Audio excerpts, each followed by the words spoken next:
And we are live. Good morning, good afternoon, good evening to wherever you are. Welcome back to the L1X webinar. Um, yeah, I think Mike and Leo both are with us. Mike and Leo, how are you? Hey, good, thanks. Yeah, how are you, mate? Yeah, I'm okay. I'm surviving. Good, good. Nice to see you all after a Cody, long time. yeah, yeah. Cody couldn't join us. Probably I don't know what probably some health issues, but I'm sure he'll be watching this AMA. Okay, good. So without wasting any time, I'll just share my screen. We'll go through the slide. We'll go through all the um, pointers that we need to go to this week. Let me share my screen. Okay, perfect. Can you guys see my screen, please? Yep, all there, mate. Yes. Okay, perfect. So L1X Play and Cajun partnership went live this week, and we've chosen Cajun because they do have quite a bit of uses in terms of gaming aspect, and more importantly, I kind of you know categorize them as like the task on for the gaming world. So we do have an agreement with them where we'll be paying them based on the performance in terms of how many users are coming in. So we don't burn some money over there, but things are kicking along pretty well. So on L1X Play, while looking at some statistics or some numbers, um, this is the chart for the cumulative total gameplays that we had from 10th of November onwards. As you see, we launched with Biscuit over here. We progressed, and of course, we launched Crash and Plinko as well. But at the end of November, that's where we started some, task on marketing during this phase. And this is where, the user or the gameplays went up, but dramatically when Cajun went out with their quest page, that is where we see the number of gameplays just shot up. So we were doing, I think, around 50 gameplays, 60 gameplays, 70 gameplays a day. Um, Probably yesterday and the day before, we did around 6,500, 3,000 gameplays each. So we are averaging out around. So if you take the number of gameplays at around 14,000, we are averaging out around 400 gameplays a day. So that's pretty good. I mean, considering the fact that it's just been a month, almost 5 weeks since it's launched. We do expect this number to keep growing up. So if you go to the Cage and Quest page as well, you'll see not a lot of slots are filled up, but this number is definitely going to go up. And we currently, are running some jackpot spin campaigns, but I'll get to that in a bit in terms of how we are going to use that to even increase, transactions on the decks. Um, Yeah. So Crash Plinko launched, Cajun Quest went out, Task on Quest went out. 14,000 gameplays in total in the last 5 weeks, 400 gameplays a day on an average. Pretty decent numbers, and we do expect it to increase as time progresses. Yes, we did launch Avivo today. So a little bit of Christmas theme around it. So the Avivo game is on. If you haven't tried it out, please go and try it out. Um, it's like a Flappy Bird concept, but we've integrated the Avivo bird into it. Pretty interesting, pretty exciting. It's like the biscuit token, which is you have a leaderboard where you go in, you play, and the top three winners take the winning pot after 20% reduction from the L1X Play platform. So in terms of the active games, now we are at 4. So we've got Biscuit Run, we've got Crash, we've got Plinko, we've got Avivo. Out of all of them, until now, of course, Avivo launched today, it's too early, but out of all of them, Plinko is the one that's been played the most. Probably 70% of the games or gameplays are coming from Plinko. That makes sense as well. Of course, the gameplay is much faster.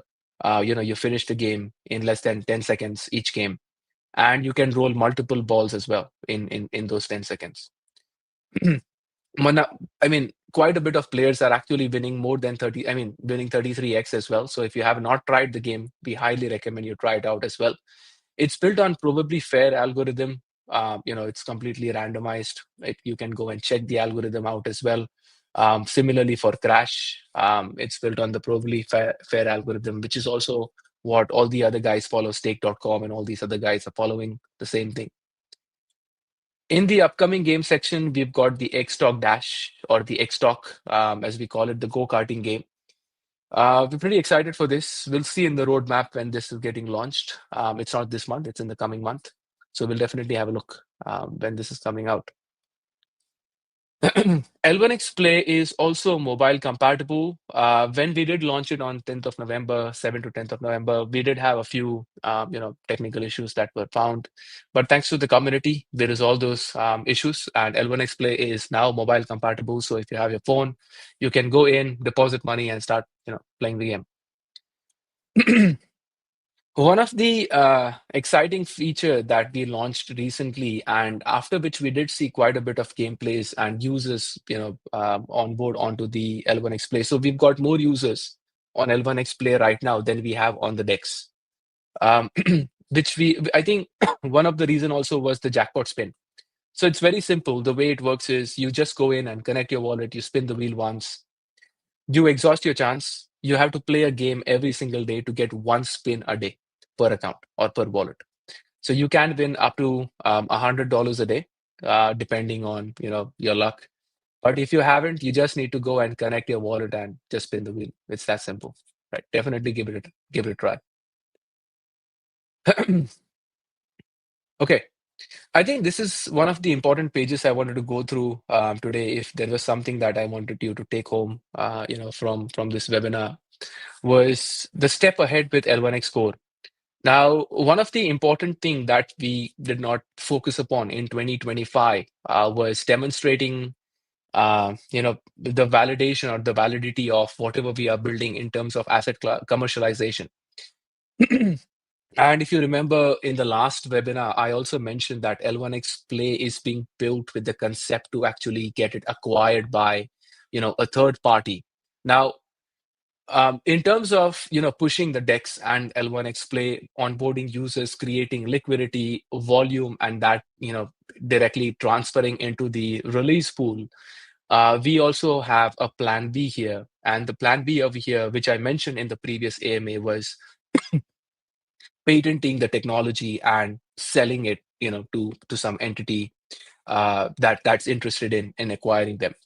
So with L1X Core, so these three patents are specifically only for L1X Core. L1X Play will have a separate patent to it. There are three patents that we are looking at. And now, of course, I can't give you word to word what the patent is, or we won't be able to file it. But let me give you a brief about what these patents are. And the good thing about it is 80 to 90% of the work is already done, right? So we've already built this over a period of years, building the L1X Core, X-Talk, all those sorts of things. The first patent over here is is a technology that sits as a gateway between an AI agent and your wallet. So think of it like, an AI-based gatekeeper. Like one of the biggest challenges today, if someone was to use Xtalk today to go and build an automated agent that goes and does cross-chain transactions, is the fact that if the gas fee is too high, if the liquidity is not available, if there are certain things that a new token is launched and based on certain assumptions, if then that condition, the AI agent may go and buy it. There is no reinforcement learning over there. So this specific patent is going to be working with Xtalk, where there is going to be a technology sitting in, somewhere in between the AI agent and Xtalk infrastructure, letting institutions design their policy. So it's going to be pretty modular. Anyone building an AI agent and wanting to use Xtalk for cross-chain stuff will be able to use it. I won't get into the details as to if we already have a buyer for this or not, or if this, are we going to find a buyer later? That definitely is something that we'll discuss a bit later. But on the other side of the patent, what we do not have today, and what majority of these wallets like MetaMask, aggregators require, is a way, where your AI can kind of move assets across chain based on yield opportunities. Now, with Xtalk, you already have the ability to move transactions or your asset from one place to the other. Now, Why are we, looking at this? Because we can't go and patent Xtalk. It's an open source technology. So what we can patent is what we built on top of it that utilizes Xtalk. Now, currently, the PhD that I'm doing at the University of Western Australia focuses on reinforcement learning, for multi-agent systems. So that is where, if you go on the UWA website, you should find that. So that is where, this strategy comes in, where the AI agent will be able to go out and find the best yield opportunities for you. Now, why this can be patented is because it uses Xtalk infrastructure, but it is not Xtalk infrastructure. But we will combine it in such a way that you won't be able to use this agent without using the Xtalk system. The third one is pretty straightforward, which combines patent A plus patent B, and where it kind of acts like an optimizer for patent A and B, where different blockchains have different block speed, block times, and if you confirm one transaction on one blockchain, it's not necessary that in the same time you'll confirm the transaction on second blockchain. So there is quite a bit of discrepancy that is going to happen when an AI agent is going to be coming out and trying to transact between these two blockchains. It could be yield opportunities. It could be just moving your asset from one chain to the other in the form of a token. But in terms of finalization, there has to be a universal timekeeper that kind of helps these two agents on one chain to the other to talk to each other, knowing that they're not being duped. So the first patent focuses upon policy uh, guardrails. So it's more than an if this then that, right? Patent B focuses upon the predictive engine where yield opportunities can be there. And the third patent focuses upon universal timekeeper. Now, as I mentioned, 80% to 85% of the work has already been done on these things, right? Majority of that has already been open sourced.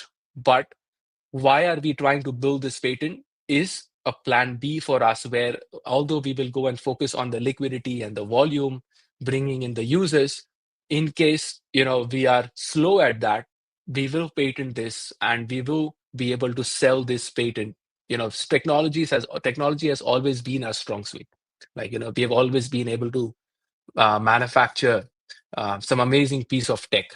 So that is where I think we can harness that skill, patent it out, show it as an MVP, and sell it to someone who's interested in marketing and pushing this across. So we focus upon just building an MVP, and they focus on marketing of it. So the first patent, I'll come on the roadmap when it's going out and when you'll be able to go and look at it as well. The patent A is already ready to be filed. We'll definitely send out the link when it's going to go out. I'll discuss more in the roadmap.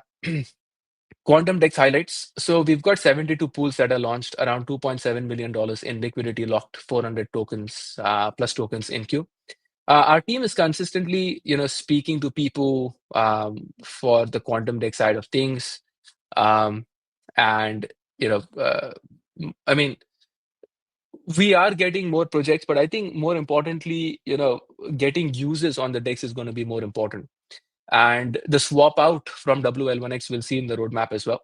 But new users coming in can also swap out of their WL1X as well. So the new projects actually coming in right now don't have a problem with that side of things. Yeah, I think, Leo, this is your side.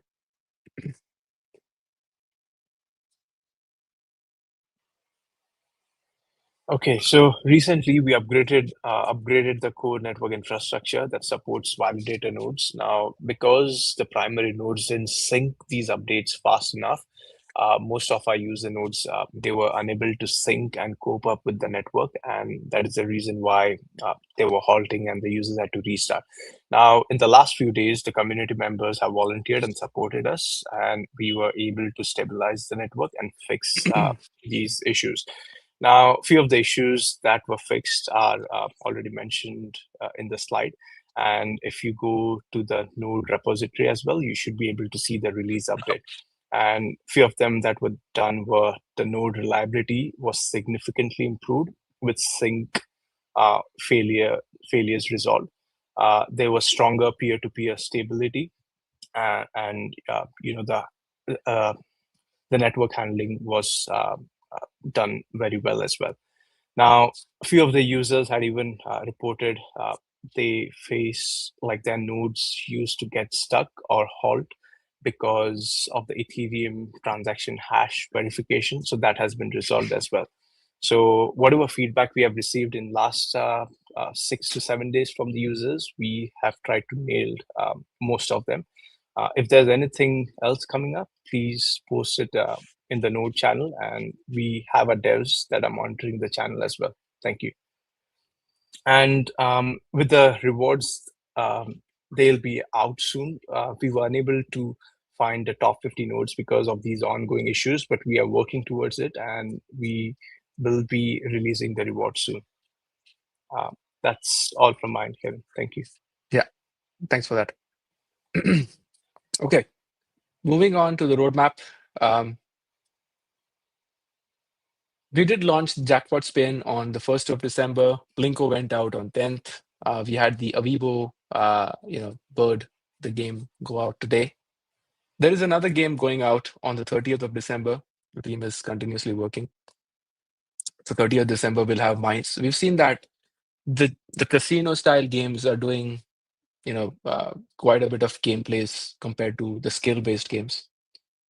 On 10th of January, which is when we expect to file the first patent date, which is, which will be registered, and the link will be also shared with you. 15th of Jan is when we are expecting to complete the swap upgrades, which is the old users will be able to swap out of WL1X to any other network or token. Now, this is taking the extreme date. It could be before that as well. There will be two different sequences in which this feature will be rolled out. The first will be where any user will be able to go in and request, and after a 48-hour cool off period, the token will be released into their account, whichever network you are trying to swap out into. And the next one after that will be completely open, where you will be able to swap out as an old user out of your WL1X into any other token. But the new users coming in, they're comfortably swapping out already. So that's already working. On 16th of Jan is when we are going to release the Xtalk Dash on L1X Play. So this is for the month of Jan until now. We are, going to, of course, work on the node upgrades along with that, optimization of L1X Play. But importantly, we are phasing out the development so that we don't rush into any of these things from the new year onwards. It could be node upgrades. It could be the swap where 15th of Jan is the extreme date that we have fixed. It could be much before that as well. But we want to make sure that now that we, when we push out these upgrades, that there are no problems that happen after that. So we're taking each and everything into perspective and then pushing out the updates. Okay, Mike, I think that's from my side. This was Cody's end, I think. Yeah, this was your side. I think you're muted. Go up a couple to the chart. Thanks, mate. Yeah. Oh, it might be a slightly early one. If you can go up to the graph. That's I think. Yeah, got it. Yeah. Oh, yeah, there it is. Yep, very good. Thanks. Okay, so Bitcoin's been a bit of an interesting one. I think in the last our last webinar, I was talking a little bit about the bear side of things, and it's still very much there. What we're actually seeing is quite a considerable decline in Bitcoin over the last month or so, probably longer actually. And what it means is a lot of things that have been happening is hang on, sorry, I'm just trying to find my notes. So it's been trading very much lower and very, very range bound. So it's slid back below the 87,088 area after failing to sustain those higher levels. Now, over the last week, it's been going a little bit broadly sideways to a slightly bearish, and with some attempts to reclaim the resistance around the 90 to 93 were rejected. Now, the on-chain data indicates that there's very heavy overhead supply and loss realization weighing on those rallies. So in other words, people are dumping, putting it nice and simple, because they feel it's going to go lower. And we could see something down into the 70s, and I haven't checked it later this afternoon, but yeah. So the bearish view still sits, and the market is sitting in that fear index of extreme fear at the moment, and that can very much dampen those rally attempts. And but it can also precede a quick rebound if that sentiment shifts. So you know, it was sitting up there around the 95 to 100, and if we go back quite a few months, it was sitting at what was 113, 115,000, which was so it's been quite a huge drop. Actually, sorry, the all-time high I've got here actually was 126,000. So it's about 30% below what its peak was at that time. So look for those resistance levels sitting around the 90 to 93,000, which is the key supply band, and support around 80-odd thousand. Now, a breach here could open a deeper downside. Now, what's really impacting that is a lot of the stuff that's going on around the world at the moment, and I guess I'm going to use the term Trumponomics. Jesus, that's going to have a hell of a bloody impact on us, and I hate even saying the word. So what we're going to probably see is probably a continuation of that through Christmas period, and I don't think we're going to see any change in that until probably early next year. Yeah, we could be in for another 2-3 plus months. That's just a guess from my side at the moment. Obviously, we all want it to go higher, but what we want the market to do and what the market does is two totally different things. We all know that. There is significant long exposure out there. There's about 600 million across those major assets, suggesting some of the large players are positioning for a potential reversal. Now, that's something to really watch to see if there's any sentiment shifts. So just keep a really close eye on it. There's been considerable net outflows from Bitcoin ETFs, about 350 million. That signals cautious positioning by those institutional players, even as the prices hover around that. And some very over-leveraged liquidations have heightened the volatility. So a lot of people out there have been doing a lot of leveraging, and that, as I just said, that's having a massive impact on the volatility, and that's forced some very short-term selling. I heard of a couple that have been bounced out of the market simply because of that they've over leveraged and having a lot of their other assets sold, so out from under them. And I believe with some of those whales that can really turn things. So really, where we're at, Bitcoin remains very bearish at the moment. The shorts have been, as I said on the last one, extremely profitable and entrenched. The ETF inflows at the moment are too weak for that reversal. 350 million is big, but it's still too weak to get a reversal done. And I'll go back. I'll repeat pretty much the same statement I made the last time, and that is until Bitcoin breaks and sustains above even 100K. Previously, I think I said 110. The market will remain in bear control, and those shorts, quote, are still laughing all the way to the bank. And wouldn't it be nice to have a nice short on Bitcoin over the last 3 or 4 months? I haven't. Moving on to L1X. So you move down to the next chart. Thanks. One more down. Yep. So L1X remains very much range bound, just below a key resistance, and with the price consolidating after defending the major support. The structure is stabilizing. The market price is holding above the current support at around 9.99, and that's a pretty good demand zone. The upside attempts are still capped below the current resistance at around 1360 odd, and the broader review is very much neutral. The price is very much compressing inside of medium-term range, as you can see on that chart. It's a classic accumulation style consolidation. Still needs confirming, but that's what it's looking like to me. And so as L1X enters that Christmas period, I think we're likely to see more of that tightening and confirmation. And I sort of describe that like a spring as it's coiling up around that band before it potentially breaks out.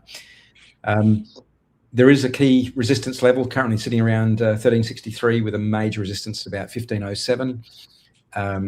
Now the upper resistance at $18. Daily close above 13.6 would be the first meaningful signal of a trend improvement. and a continuation towards 15. There is support. Primary support is around 9.99, as I said before, and as long as it holds above that, the downside remains very much structurally protected. So that 9.99 is a pretty good support. And that's pretty much it from me. Yeah. Thank you. Yeah, I think if you go back towards the start of the year until now, there are a couple of things, of course, we need to address. Like we've got the release pool, we've got the swap out with WL1X, we've got the balancer pool, funds to be released. We've got, of course, the liquidity and volume that, of course, goes into the release pool again. There are a couple of things that we know for a fact are a problem for us, or that needs attention. And our objective definitely is attending to these, 4 primary problems or situations that we have in the coming year. Now that in 2025 we have set up, Quantum Dex L1X Play, and we are focusing upon the patents that can be acquired, technology being our strong side of things. We will enter into the new year addressing these problems one by one. We are going to actually limit the AMA to once a month, and we'll do it and we'll do it in a way where we'll change it back to the old style, where we'll do it for 35 to 40 minutes on our presentation, and then we'll start taking the questions for the next 20 minutes, 20, 25 minutes, whatever that is required from the new year onwards. But again, just to assure the community that we are aware of these 4 big problems or situations that I just mentioned. But if you also look at the brighter side of things, I mean, coming from January until now, there's been heaps of features that we have released, heaps of things that have been done. I think we are in a much better position than we were in December of 2024. I think that all of us will definitely agree upon. So that being said, entering into 2026, we have fundamentally built whatever we had to build. We're not building new things. We will focus upon getting in more liquidity users and, of course, the patenting side of things, and address the 4 situations that we are in that we need to address right now. I think apart from that, it does feel like there's quite a bit of reasons in the community as well, where there are of course majority are happy, I believe, but of course there are questions and situations that are pretty valid, and we are aware, as I mentioned, just to reconfirm to the community that we are working on those things, and by the Q1, Q2 next year, all these things we intend to solve them out. Now that we know our fundamental, which is Quantum Dex and L1X Play, is out there, we don't have to focus too much upon building fundamentals anymore. We'll just attack the main liquidity side of things. Again, on the listing side, focusing upon the tier 1 listings, and bringing in more liquidity, market making possibilities into these exchanges. That's also one of the most important pointer that we need to address, which I believe from Q2 onwards we'll start to pick it up. So our goal definitely is, as I mentioned previously, to bring in more liquidity, more users, more volume into the release pool, into Quantum Dex L1X Play. But it's not as straightforward as it looks. It's a very difficult task to achieve this. But again, I think the team is strong. The team is standing strong. Mike, Leo, all of us are standing strong here. And to confirm to the community that 2026 is going to be a game changer year for us. So if we had to fuck off, we would already fucked off long time ago, but we're not. So we are here to get things done, and we're going to make sure that we get it done in 2026. That's all from my side. Thanks, mate. Good update. Yeah, appreciate it. Yeah. Anything else, Leo? I think that's it. Just keep on supporting us with the L1X Play as well, and give us your feedback. Thank you. Yeah, Please. the L1X Play. I've actually heard from a couple of people about, oh yeah, why are we focusing on games and that sort of thing? It's actually always been something that's been we've been working on in the background for a very long time. If you go back to some of the original work Kevin was doing, it was supporting the game side of things. Now you've got to look at a couple of things, and that also around the memes. Those two things are where people go to because there's a use point for blockchain that they can get their heads around, and they enter into the blockchain site world using things like memes and playing games. It's actually a really good entry point and very good for actually drawing in users and introducing them to the concept of trading, DEX, all of those things. And so they all start coming together, and that's what we really got to look at is how that will affect and influence users to join. So that's my completely agreed, Mike. And I think gaming users being right at the top in terms of the quantity in Web3, that was definitely a missing angle.